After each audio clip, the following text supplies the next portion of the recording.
this presentation I think is a fun one, but then I think they're all fun. And I enjoy doing them, and I enjoy attending other people's webinars. This webinar is based on the booklet. If we were meeting in person, I would be handing you that booklet, but COVID requires us to do it electronically these days. The EASA is the Electrical Apparatus Service Association. That's the trade association for people who do motor repair. So it's really a third-party organization that is not affiliated with any one manufacturer, and they are extremely knowledgeable. They provide almost all motor repair facilities belong to this organization, and they have experts in all areas of motors that are able to provide expertise and advice to different motor shops around the nation. EASA was the one that prepared this booklet. So again, it's not by a manufacturer, and I'm not saying that manufacturers don't have some really great literature, because they do. But this is third party. It applies to all motors, and it's just some really straight down to the point, great information about motors. And this presentation is all based on that booklet, although I've added lots and lots of supplementary material. I'm an engineer. I can't spell it, but I is one, and hope you guys who actually are engineers will pardon my humor here. This is designed by an engineer. This is a kilogram, just a little bit of opening icebreaker. The little platinum and iridium billet in there used to be the world standard for a kilogram. It was kept in a basement in Paris inside 3 sealed glass jars, and unfortunately, it's been losing weight. They don't know why it's been losing weight, but they believe that it has to do with the fact that it is handled periodically in order to weigh it against other standards. And so on November 16th, 2018, about a year and a half ago, they met to replace that standard, and they replaced it with something much simpler. Oh, maybe not. This is the Kibble balance. It's so accurate that it can weigh things against Planck's constant, and there are only 2 in the world, at least at the time that the group authorized this, and that's the new standard for the kilogram. They use it on a Kibble balance, which they have to measure the gravitational field in order to calibrate this thing before they can use it. What's the largest electric motor ever built? Well, the largest electric motor that I have ever been able to find is B. It's 135,000 horsepower. It's located at the NASA National Transonic Facility, and that is a high-pressure cryogenic closed-circuit wind tunnel that uses nitrogen gas at high pressure to test flight aerodynamics, and it can create wind speeds up to 1.2 times the speed of sound. Now, I've had some people say that they've heard that there's bigger motors than this. There might be. I've never been able to find one. There are bigger generators than this, but this is the largest motor that I've been able to find, and I think that's pretty fascinating. This is a pretty big motor. That's 91,000 kilowatts. It's also a 54-pole motor. We'll be talking about poles in a minute. And this is, I saw this at a customer facility. I just thought it was funny as could be.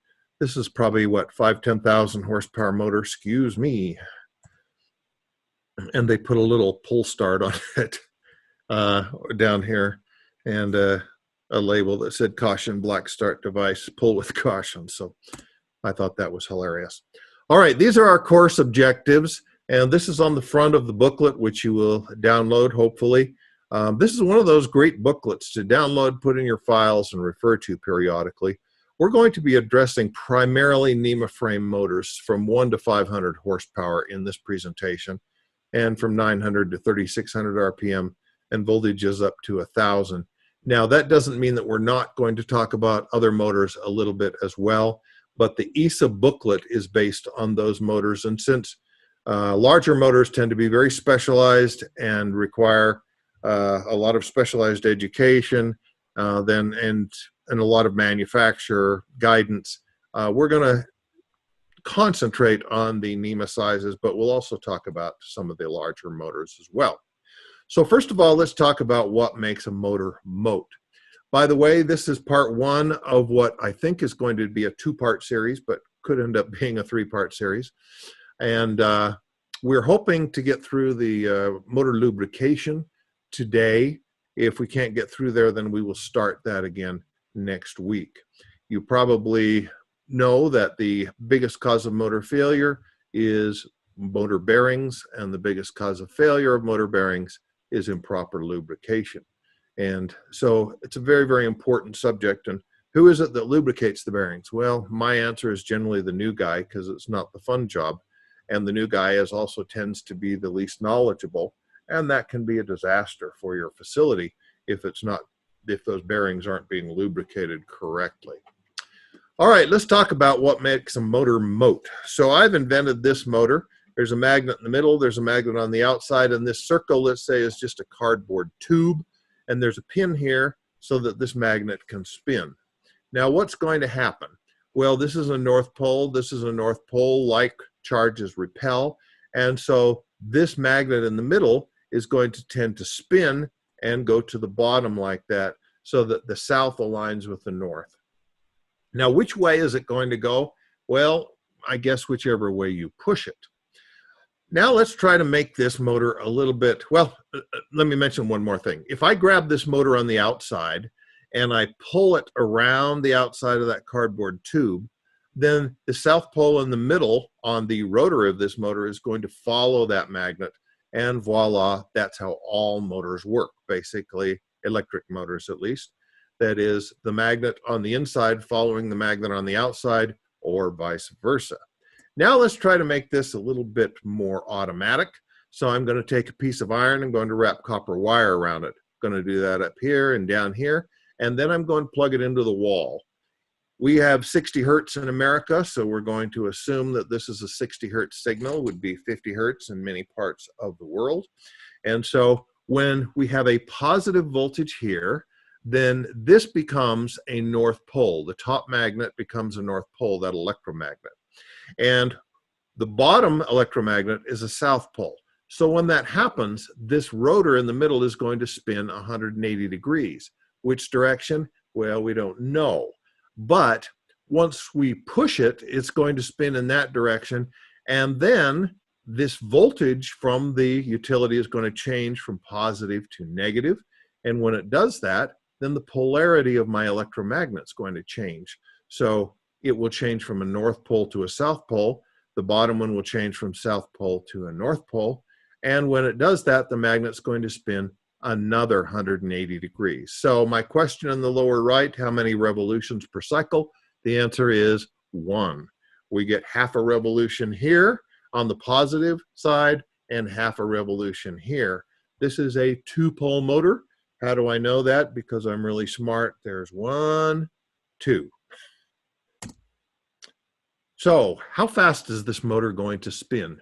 Well, in America, again, we're going to assume it's 60 cycles per second, and we have 1 revolution per cycle times 60 cycles per second times 60 seconds per minute. That gives us 3,600 RPM, and I think most of you know that a 2-pole motor spins at 3,600 RPM in America. How fast would it spin in Europe? Well, in Europe, it's 50 cycles per second, and so you would end up with 3,000 RPM. Now, let's come back to America and assume we don't like 3,600. We would like that motor to operate slower. How can we do that?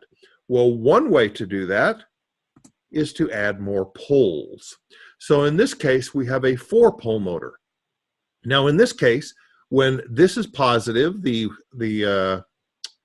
electric waveform, the voltage is positive, then this magnet on top becomes a North Pole. The magnet on the right becomes a South Pole, the magnet on the bottom a North Pole, the magnet on the left a South Pole.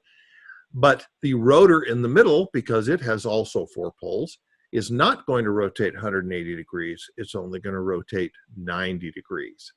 Now, when we get down and we change the electric utility power from positive to negative, then the top one changes from a North Pole to a South Pole, the right one from a South Pole to a North Pole, and so on, and we'll rotate another 90 degrees. Which direction?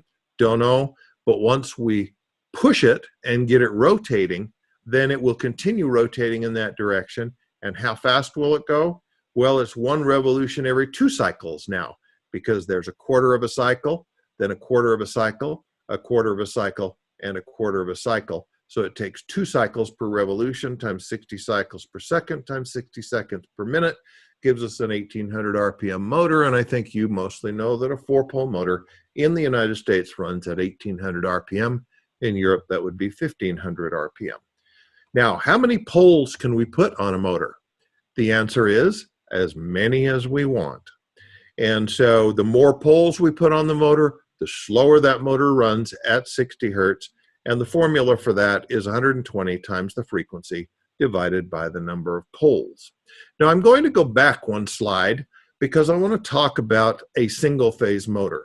Single-phase motors have problems. Number one, you never know which direction they're going to go. Number two, they are pulse, because you have when the voltage is very strong, then you have a very strong magnet. But when the voltage is 0, you have no magnet whatsoever. And so you get a pulsing magnet inside that motor that creates vibration inside the motor. So I liken this to a puppeteer who is trying to make the rotor go around, but all he can do is lift up and down. He can't go around. And you can do that, but somehow you have to get the thing started. And so single-phase motors, pardon my opinion here, but single-phase motors are crap. And I always try to get away from a single-phase motor whenever possible. But in our homes, in many installations, we don't have 3-phase, so we have to use single-phase. Now, I just told you that you don't know which direction it's going to go, and it pulses. And you say, well, wait a minute, I've got lots of single-phase motors. They always go the right direction. And the reason for that is they have Band-Aids. I'm going to talk about Band-Aids in a minute, but because of the problems of the single-phase motor, you have to add something to get that thing to start correctly. And that could be several different types of technologies. And we will talk about some of those technologies in a moment.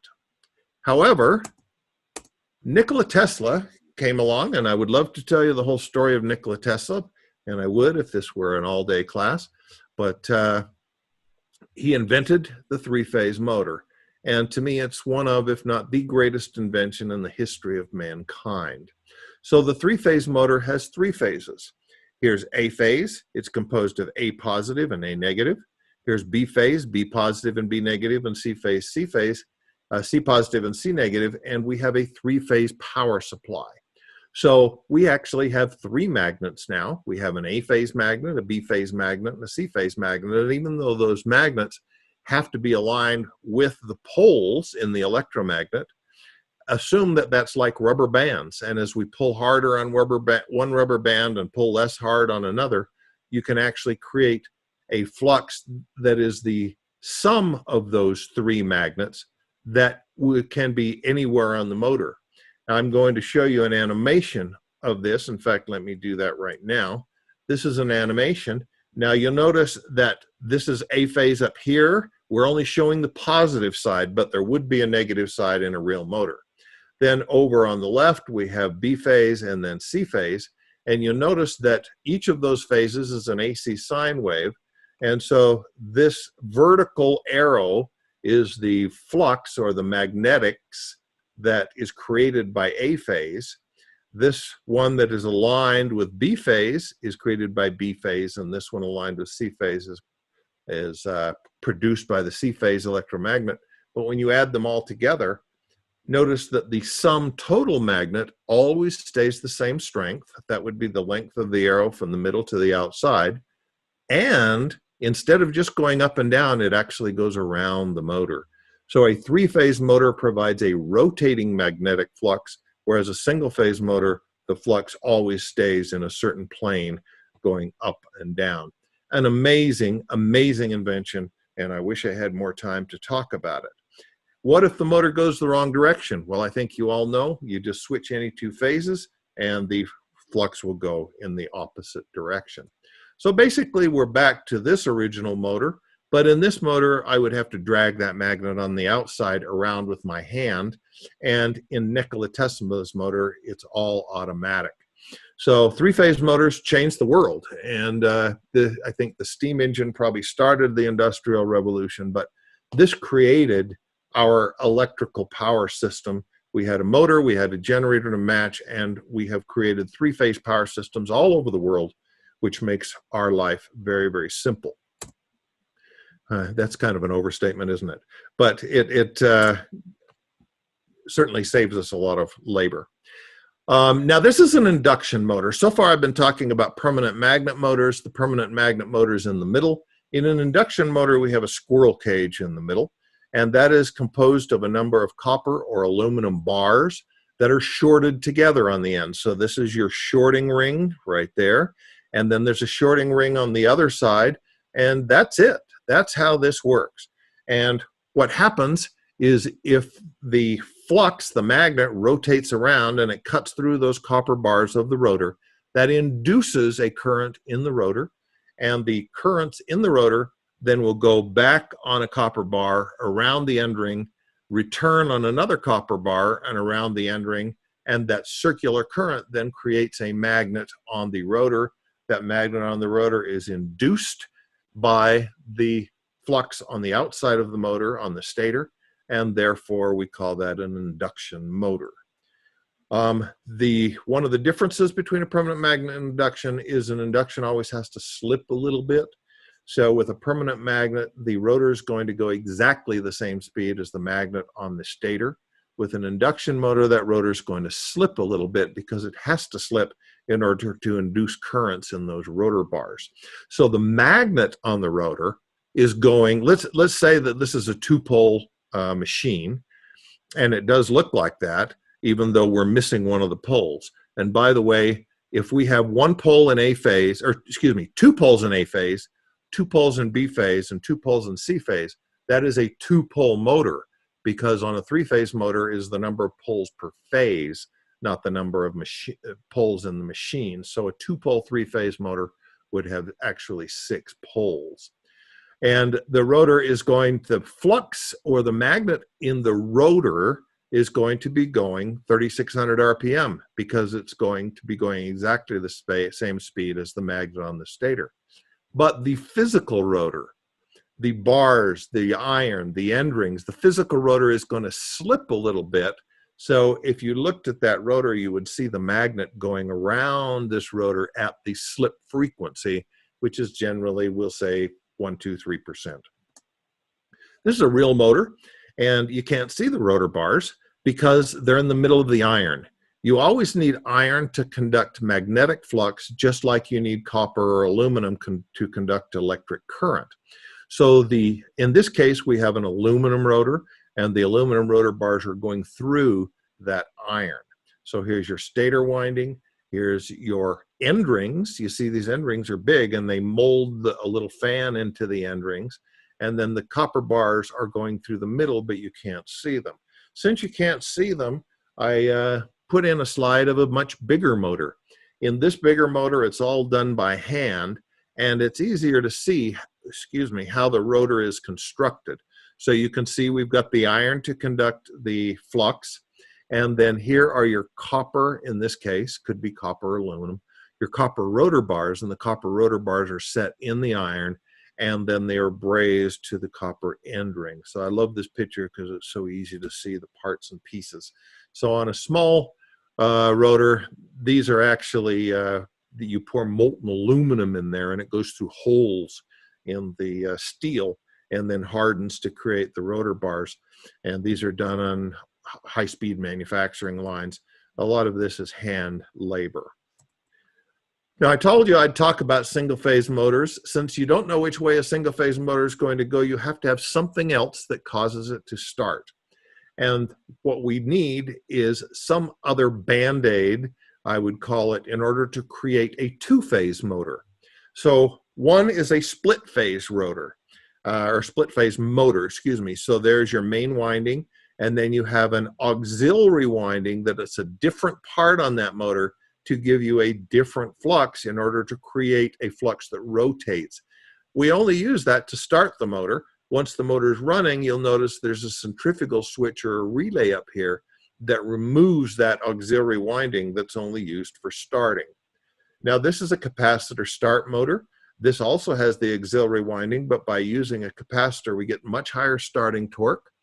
And this auxiliary winding performs much better with a capacitor on the auxiliary winding. Again, here we have the relay that's going to take out that auxiliary winding as it comes up to speed. There's also a permanent capacitor. We could put a permanent capacitor in here and leave it there and not take it out. And that's a little more reliable because we got rid of the switch, but it doesn't perform as well because we will not get as much starting torque out of this. So why not have the best of both worlds? Let's use a capacitor start and capacitor run. And in this case, we'll use a large capacitor in order to give us a lot of starting torque. And then once it comes up to speed, we'll take that out of the circuit with a centrifugal switch or some sort of device. And then we'll leave a much smaller capacitor. And this is the most common motor out there. And this gives you the most starting torque and also the highest efficiency and a good power factor when you're running. So that's a nice motor, but it's more expensive because you got to have more parts in there. Where do these capacitors go? Typically, we like to see the capacitors on the outside of the motor so they're easy to change. It is very, very common to have to change capacitors. And just talking personally, I've got a single-phase motor in my furnace, and I've had to change the motor capacitor in that one. That was the only thing that was wrong, is the capacitor failed. The same thing in my air conditioner. So these capacitors tend to be the least reliable part and will need to be changed from time to time. If they're not, then the motor doesn't work. And we have one more, that's a shaded pole. Shaded pole doesn't have the auxiliary winding or the capacitors, but we shade part of this pole, and that gives us a little bit of rotating flux. Now, shaded poles do not have very good starting torque or very good running efficiency or very good power factor, but they're cheap and they're reliable. And so you got something, let's say a little fan in a microwave or something, maybe you would choose to go with a shaded pole because it's in a place where it's hard to maintain, and they're cheap and they're reliable and they don't have capacitors to fail. So which one of these motors would you get? Well, it really depends on the application and how much we want to spend on the motor. But all of these, whether we talk about the split phase, the capacitor start, the permanent capacitor, the capacitor start and capacitor run, or the shaded pole, are only necessary because single phase motors are crappy and don't have the ability to have a rotating flux on the stator like a three-phase motor. So anytime you can, it's really nice to go with a three-phase motor. All right, here's some basic system considerations. This is right out of the booklet, and we'll be getting into some of these. Here's your environment and some of the things that can affect the application of a motor. So let's talk about a motor nameplate. Here is a motor nameplate. The National Electrical Code specifies what needs to be on a motor, but they specify the minimum information that needs to be on a motor, and most motor nameplates will have additional information above and beyond the minimum that's required. Here's a motor nameplate, and we will be talking about this as we go through this presentation. We're going to try to talk about what all those different items on a motor nameplate mean. So first of all, let's talk about frame size. NEMA standardized frames, and that's so terrific because it used to be you had a motor built by GE or by Westinghouse or by Siemens, and you had to replace it with another motor that was made by that same manufacturer. And they said, for the good of the user, we're going to standardize motors. And so in the original standardization, then here were the frame sizes. For instance, a 1.5 horsepower, 3,600 RPM motor was a frame 203. In 1952, they redid the frame sizes, and they came out with what we call the U-frames. A lot of people still like those U-frames. U-frames were, allowed you to go with actually a smaller motor because we had better insulation available, and but they were still 1952, we didn't have computers. Motors tended to be over-designed, and of course, that's one of the reasons that people liked them. Then in 1964, they came out with a T-frame motor. A T-frame motor is much closer designed. You'll notice that every time we redesigned this, we were able to get the same amount of horsepower in a smaller frame size, meaning a smaller motor. The T-frames are still what is in effect today. And so if you have a, let's say, 254 T-frame, then you should be able to replace that with a 254 T-frame from any other manufacturer. That is 95% true. There are cases in which, even though the frame sizes are standardized, some parts of those motors may interfere and they may not work exactly as you expect. Here's your NEMA frame sizes, and notice all the dimensions. The shaft height, for instance, is part of your NEMA frame size, the length of the motor, the width of the shaft, and all of these dimensions are standardized based on a particular frame size. So in general, you want to specify the frame size when buying a new motor, and that should fit right in with where the old motor went. Now, this is a code letter. What is a code letter? That tells you starting kVA per horsepower. You know that when a motor starts, it takes approximately 6 times as much current to start as it does to run. And that's because the magnetic flux, when that rotor is in standstill, is going around the rotor at the full speed, let's say 1800 RPM. And so that creates very, very high currents in the rotor, which reflect to the stator. And so we end up with very high kVA, but all motors are not the same. Most motors are either F or G. And so a G letter designation would say we have somewhere between 5.6 and 6.3 starting kVA per horsepower. This can be very important if you're looking at voltage drop. It's very important when sizing a generator, because generators have to start motors as well as run motors. And I've seen many, many generators sized perfectly well to run a motor. Unfortunately, they just wouldn't start the motor. Now, there is a difference between inrush and locked rotor, and I don't get too bent on this, but most of the time when people talk about inrush, they're not really meaning inrush, they're meaning locked rotor current. So what is the difference? Well, when you energize a transformer, you get about, let's just say 10 times current. That's the current that goes in to magnetize the iron in the transformer. Well, a motor is just a rotating transformer. And when you first energize the motor, you're going to get 10, 11, 12, 13 times current for half a cycle, less than half a cycle, in order just to magnetize the iron. Now, as soon as the iron is magnetized, then the current drops from, let's say, 13 times down to about 6 times, and that becomes your locked rotor current. And then the locked rotor current will gradually diminish as the motor comes up to speed and as the slip on the rotor gets lower and lower. So, as I say, I don't get too worked up on this, but whenever people talk about inrush, I always listen carefully, because 9 times out of 10, what they actually mean locked rotor current, not inrush. But inrush can be a very important factor, because inrush can trip a circuit breaker, it can blow a fuse, and your overcurrent protection has to be able to accommodate, say, up to 13 times current for half a cycle in order to not blow. Here's your motor current. Now we're talking about locked rotor current, not inrush, and you'll notice that it starts around 600%, but then as the motor comes up to speed, it comes down here, and right in here, we're going to talk about this more. I'm going to say that the current is proportional to the torque. Now, I'll tell you I lied in a few minutes, and we'll get a little bit more specific about that.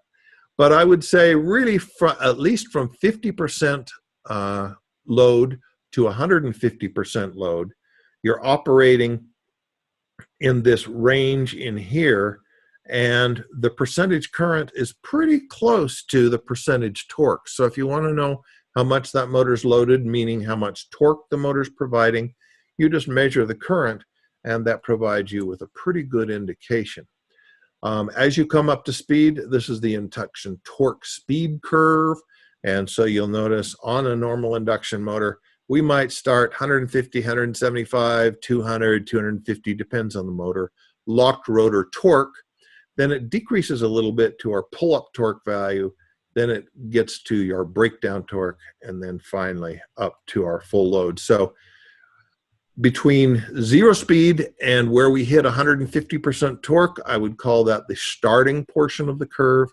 And after you get up here from 150% down to 0%, I lost my cursor right here, 150% to 0%, we'd call that the running portion of that motor torque speed curve. There are different designs, and this is something else that can be on a motor nameplate or on a motor design sheet. And you can see that the locked rotor torque, the pull-up torque, the breakdown torque, and the slip, all of these things vary considerably depending upon the design of the motor. If you have a design D motor, for instance, it's really important to replace that motor with a design D motor because it may be there for a very good reason in order to give you high starting torque. Or it may be there because of the slip. That's very common on walking beam pumps for oil in the oil industry. So you need to understand this. Let me make a point here that I don't want to dwell on, but the higher the efficiency of a motor, generally the lower the slip. So let's say you have a standard motor, and that standard motor runs at 1750 RPM. We go and you decide to replace that with a high efficiency motor. The high efficiency motor runs at 1785 RPM. Well, if we go over here, we can see that the standard motor was running at approximately 94% torque on a fan curve, and the high efficiency motor is running at 98%. And even though you put in a high efficiency motor, you're actually using more power than you were with the standard efficiency motor. Why is that? Because the slip is less, therefore the motor runs faster, and therefore it pumps more air. So I like high efficiency motors. I'm all about high efficiency motors, but we should recognize that there are times, particularly on fans and pumps, when a high efficiency motor can actually use more power than a standard efficiency motor. Now, maximum kVAR. If you have a capacitor on a motor system and that capacitor gets too big, then that can self-excite the motor, and the motor can reach very, very high voltages. So the problem here generally is when you put motors in the conduit box of, capacitors in the conduit box of the motor, and then you turn off the circuit breaker. And since the capacitor's on the motor and the motor's still turning, they reach very high voltages and can damage the motor as well as the capacitor. This a lot of times will be in the data sheet for the motor. This is from Eaton Corporation. They make a very nice booklet about capacitors, and this is a table out of the capacitor booklet, and I think that's just free from Eaton online, which tells you for certain horsepowers and certain speeds the maximum kVAR that you should put on the motor. By the way, we should mention never ever put capacitors on a motor if that motor has a variable frequency drive or a soft start on it, because you will instantly destroy the soft start. I'm talking about a solid state soft start, like a reduced voltage soft start with SARs in them. I'm not talking about the mechanical starts like an auto transformer. Those are okay with capacitors, but they should basically just be on a cross-line motors for the most part. Now, if you put a capacitor on the motor, you are supposed to adjust your overload, because when you put the capacitor on the motor, the current in the overload becomes lower than if the capacitor weren't there, and so the motor can get overloaded, and you're measuring the current back here and you're thinking that's the current into the motor, but it isn't. The current into the motor is higher because of this capacitor. Now, how should you size a motor? Well, motors are sized by torque. All motors are torque producers. Now, of course, this is true mostly after the motor has come up to speed, and your horsepower is equal to the torque times the speed divided by 5252. So all 10 horsepower motors are not the same. A 10 horsepower 3600 RPM motor is rated for 14 foot-pounds of torque. 1800 RPM motor, 29 foot-pounds of torque, and so forth. And you will find, let's say you go out and you look at a price on a 10 horsepower, 1800 RPM motor. Then you look at a price on a 10 horsepower, 900 RPM motor. They're both 10 horsepower. They ought to be the same price, but they're not. The 900 horsepower motor will probably be double or maybe even more than double the price of the 1800 RPM motor because it's producing more torque. And the torque is proportional to the fluxes inside that motor. Now, I told you I said I'd lie to you, and now I'm fessing up. If you look here from 50% load up to 100% load, basically your current is proportional to your torque. Excuse me. Sorry about that. So here's your current. Here's your torque down here. But when you go below 50% load, that's not true.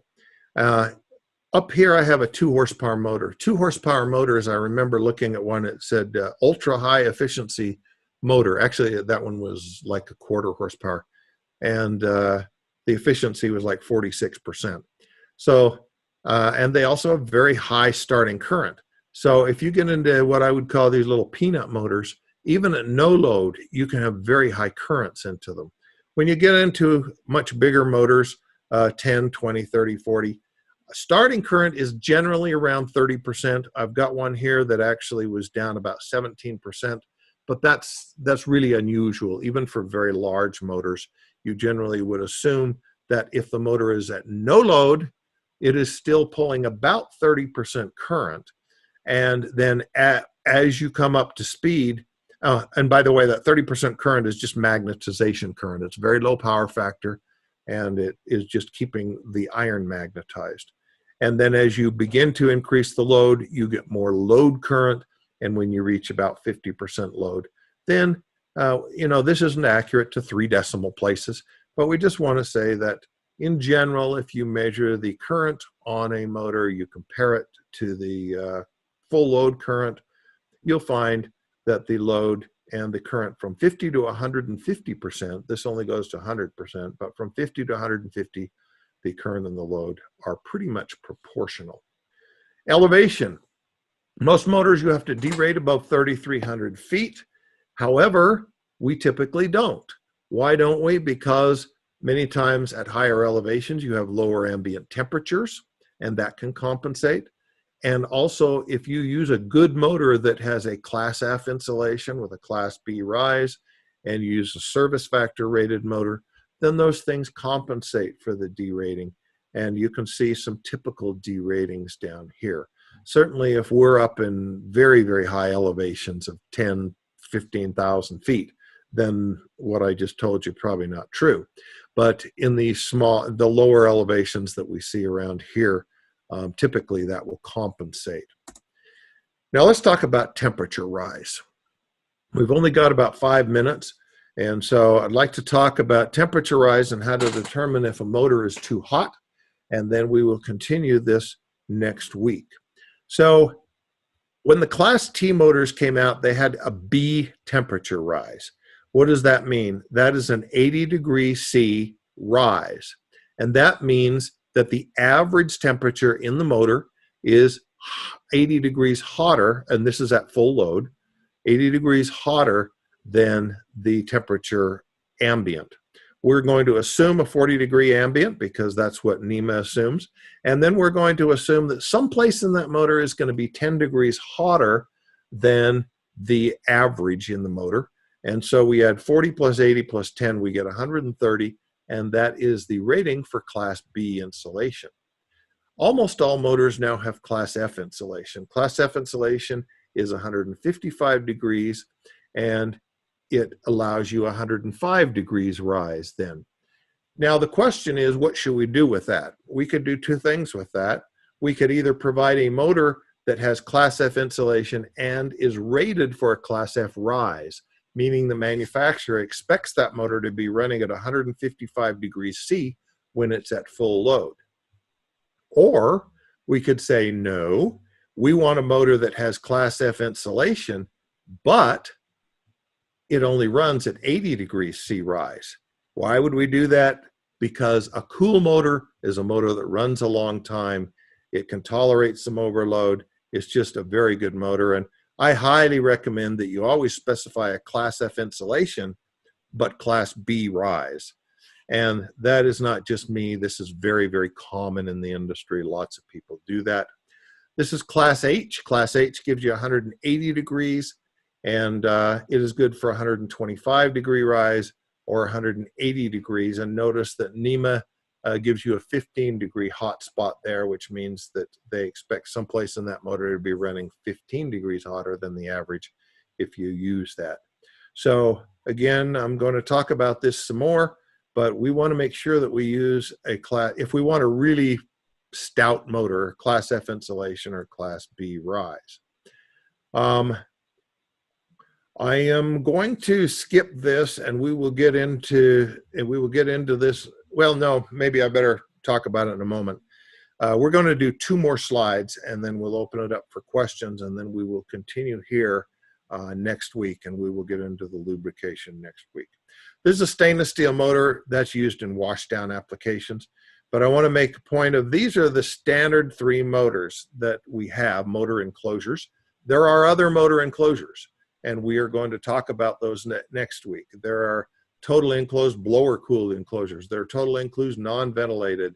There's WP1 and WP2 and so on, but we don't have time to get into those right now. So this is a rolled steel motor. We just roll it in steel and stuff the motor inside of it. This is kind of your cheapest sort of motor. This is an open drip proof, so the cooling air actually goes through the motor. This is a cast iron open drip proof, ODP, and the cast iron open drip proof has a cast iron shell, so it's very, very stiff. That keeps the bearings in alignment, and bearings are the #1 cause of motor failure. So much, much better motor, but it still has air going through the motor, and so it should be only used in clean environments. This is the workhorse. This is what most people use, a totally enclosed fan cooled. It is cast iron, so it's very stiff, keeps the bearings in alignment, and it's got a fan here under this cover on the back. The fan blows air over the outside of the motor rather than the inside of the motor, and therefore much better for dirty applications. This will be our last slide, and I think it's, actually maybe 2 more slides. So if you have an open drip proof motor, and you feel the open drip proof motor, I've had a rule of thumb for a long time that if you can keep your hand on the outside of a motor for 3 seconds, it's not too hot. That doesn't really work so well for open drip proof motors because the air is going right through the motor, and the outside of the enclosure can be as much as 60 degrees centigrade lower than the inside. By the way, this data that I'm giving you came from ESA. If you have a rolled steel frame motor, that's a little better because the rolled steel is in contact with the iron, and therefore the temperature inside the motor generally is about 10 degrees, 10 to 15 degrees, or excuse me, I should say this wrong. The temperature on the outside of the motor is 10 to 15 degrees below the hotspot temperature. I'm going to use TEFC because I love those, and those are the standard of industry. The surface temperature in a TEFC motor is approximately 15 to 25 degrees centigrade below the winding hot spot. So you can actually sense the temperature by using RTDs or thermistors that we will talk about next week. But if you don't know that, and you just want to see if it's too hot, #1, you can put your hand on the outside of a TEFC motor. If you can leave it there for 3 seconds, it's not too hot. I still stand by that. On the other hand, you could take your infrared thermometer, shine it on the outside of there and get an actual temperature on the outside, add 25 degrees to that, and you will know the temperature on the inside, and then you compare that with the insulation temperature here. Last slide. What if you can't hold your hand on it? Well, a typical human can tolerate about 140 to 150 degrees Fahrenheit or 60 to 65 degrees C. If this motor operates at a 65 degrees C rise and it's rated for 80 on a hot summer day of 35 degrees C and it's rated for 40 degrees C, then the winding temperature is going to be 100 degrees. Assume a surface temperature of 20 degrees cooler than the winding, and then the surface temperature of the motor is 80 degrees, and you are going to find that much too hot to hold your hand on. So my point is, if you can hold your hand on a TEFC motor for 3 seconds without it getting too hot, then the motor is generally not too hot. If you can't, it is still possible that it's not too hot, but you're going to have to get an infrared thermometer to measure. So I hope some of that is of interest to you. I went maybe a minute or two over, so we're going to stop here and we will continue next week. I'm going to turn it back to Tyler for questions. Great. Seeing as we have 1 to 2 more parts of this, if any questions or something you will address in the future, feel free to just postpone those. But we'll start with the first one. How do we know if the motor is inverter or VFD duty? Is it possible to know from the motor nameplate? Yes, it absolutely is. Now, there kind of is nothing that specifies specifically what is inverter duty. And actually, next week or possibly the week after that, we're going to be addressing this very subject in detail. But the biggest issue is the insulation. The insulation is specified by NEMA. And so if you look at NEMA MG1, which is the standard for motors, there's a part 30 and a part 31. Again, I'm going to cover this more in detail next week or the week after. But part 30 is for a motor that's not on a VFD, and it specifies that the insulation should be 1,000 volts. Now we're talking about low voltage here. We're not talking about medium voltage, but on a 230 or 40 volt motor, we'll say 40 volt motor, the insulation is 1,000 volts to the PWM signal. If you get a VFD rated motor, that would comply with NEMA MG1 part 31, and the insulation is at 1,600 volts. I always recommend that the insulation on your motor, if it's going to go on a VFD, be rated at 1,600 volts. Now, how do you know that? Well, there are some people that I'm very happy with who put it on the nameplate, who say NEMA MG1 part 31. Of course, you have to know what that means. In most cases, you're going to have to look at a data sheet or something to tell you what the insulation is. And so it's not going to be obvious from the nameplate, but it can be obtained from the manufacturer. And whenever you buy a motor for a VFD application, make sure that you specify NEMA MG1 part 31, or if you're not going to remember that, just, and it will be in the slides, by the way. So when you download these slides, it will have it in it next week. But NEMA MG1 part 31, make sure that you specify that for your motor. And if you don't remember that, say, I want high spike VFD wire. Now, the other thing that's really, two things are also important with VFDs. One is the bearings. Generally, if you're on a VFD, we recommend that you have some form of bearing protection. And that is a subject we are going to talk about coming up. And the third thing is your torque. If you're on a fan or a pump, generally you can run down to about 25% speed on a VFD. If you're on a conveyor and you want to run slower speed at full torque, then cooling becomes a huge issue.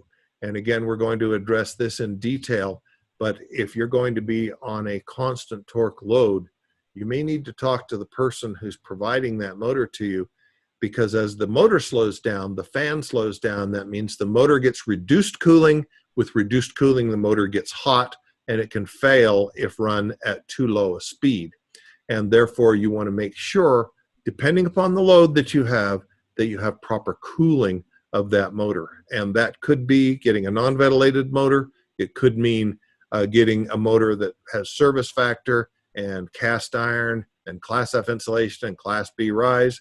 Or it can mean with certain motors that you're going to have to cool it with a second motor. You'll have to put a second motor on that motor in order to make sure that the motor always gets full cooling.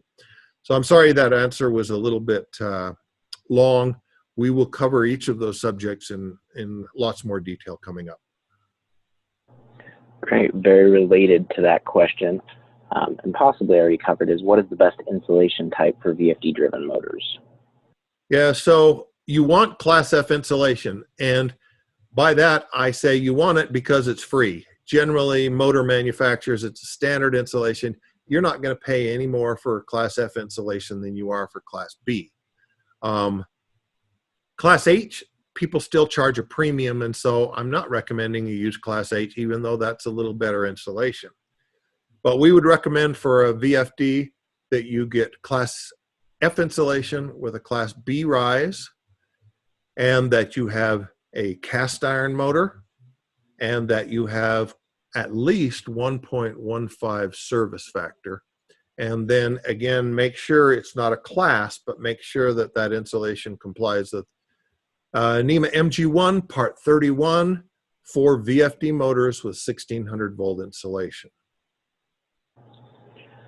All right, next, what does split phase mean? So split phase, we will go back here.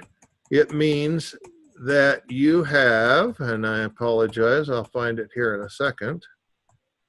Right there is a split phase motor. And split phase motor is one of the 5 main types of single phase motors. You have a main winding, then you have also a second winding. And that second winding is put in a different slot on the motor, so the flux on that winding is at a different phase angle, and therefore it creates a rotating flux on the stator. As we said, on single phase motors, you don't get a rotating flux. You get just a flux, a magnet that goes up and down. So this creates a second magnet that allows that magnet to rotate, and it just helps us get the motor started. And once the motor is running, then we don't need that anymore. Then we open that up and get rid of that auxiliary winding, because with the auxiliary winding in there, we're going to end up with a motor that's much less efficient and lower power factor. And so we'll do that. Now, as we mentioned, that's only one of the 5 different types of single phase starters. I shouldn't say a starter, but the 5 ways in which we can design a motor to be able to start on single phase. The best is capacitor start, capacitor run, which gives you the most starting torque and your best power factor and efficiency, but it's also the most expensive. So that would be a split phase. Great. How is the power factor of the motor decided in manufacturing? Is it recommended to put additional capacitors to increase the power factor? Yeah, that's a really great question. So the power factor of a motor goes into this big mix.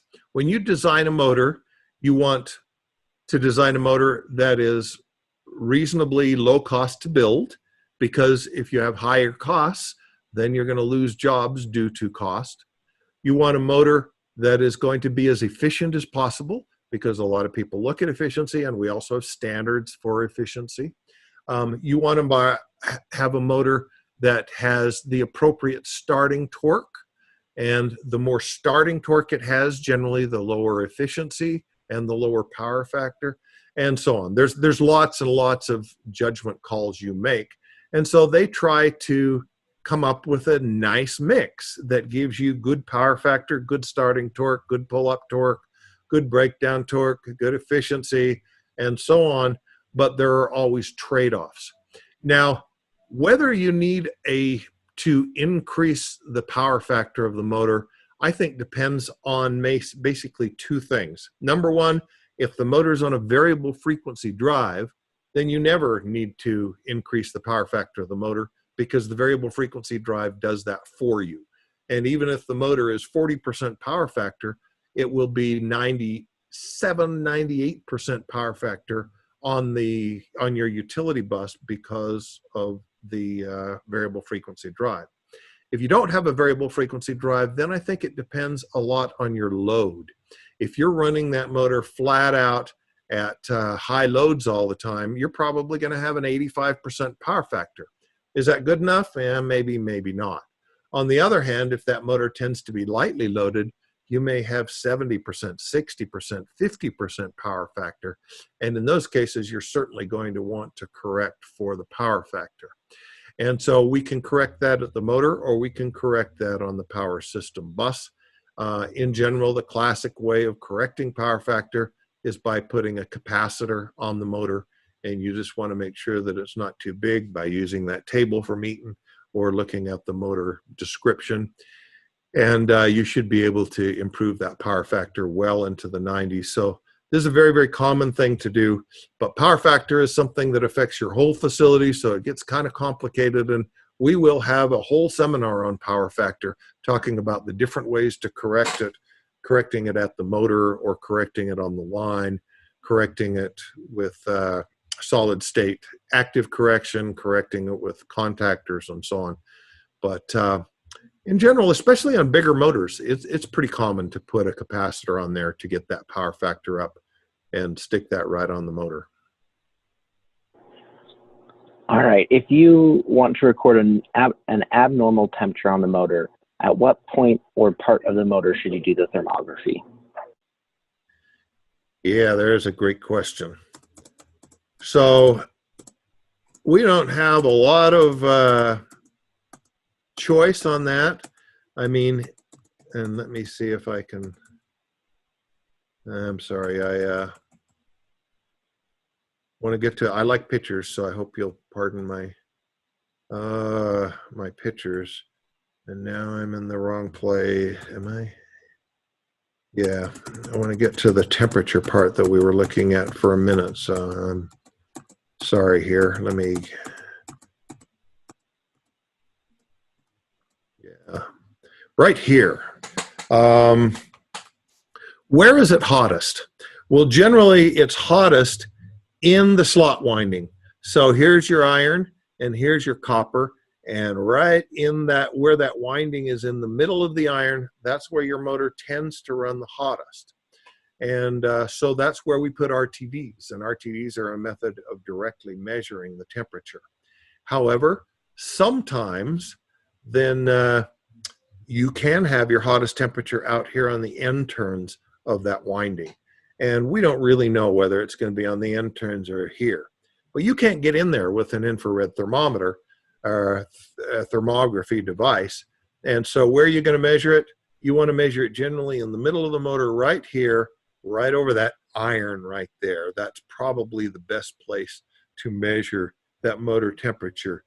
And that's going to give you, sorry about that, more of an average temperature. And again, on a TEFC motor, you want to add 25 degrees to that in order to give you a good guess on what the slot temperature is. Now, the other thing you want to try to measure is your bearing temperature, because the motor may be running at a reasonable rate, but the bearings may be running hot. So you want to try to get those basically on this bearing frame. And we haven't talked about bearing temperatures yet, but we will when we get to our bearing portion of this class. All right. Based on time, I think we have just 2 quick questions left. Then the rest will have to be answered in a future class. The first is, if Tesla and Edison got into a street fight, who would win?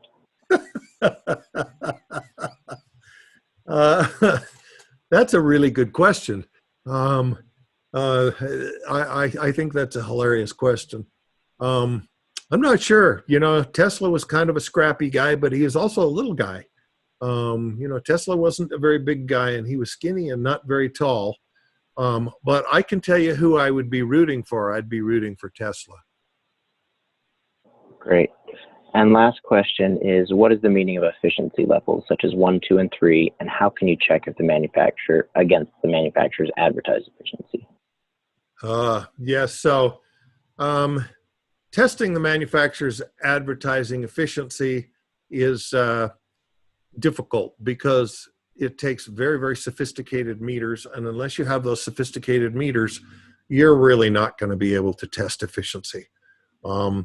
In general, the way we would test efficiency is we have to determine the torque, and that's not easy. You have to have a strain gauge to determine the torque and the speed. And then we'd have to have highly accurate machines measuring the input current. So I guess my opinion is it can be done, and it can be done in a shop, and particularly on a shop that has the ability to load that motor, because you want it at load. For most of us, we can't. We kind of have to take the manufacturer's the manufacturer's word for it. when we get into efficiency levels, that depends on the manufacturer and it depends upon current standards. So that's going to be a little bit more involved than I'm able to answer right now, but we will get to that in our future seminars, either next week or the week after that. Great. Thank you, everyone, for joining. Because of time limitations, we will end here. If your question was not answered, we will answer it in the future, or you can feel free to email me directly or respond to an email later for any additional questions. Again, we want to thank you all for joining us, and we look forward to seeing you on a future webinar.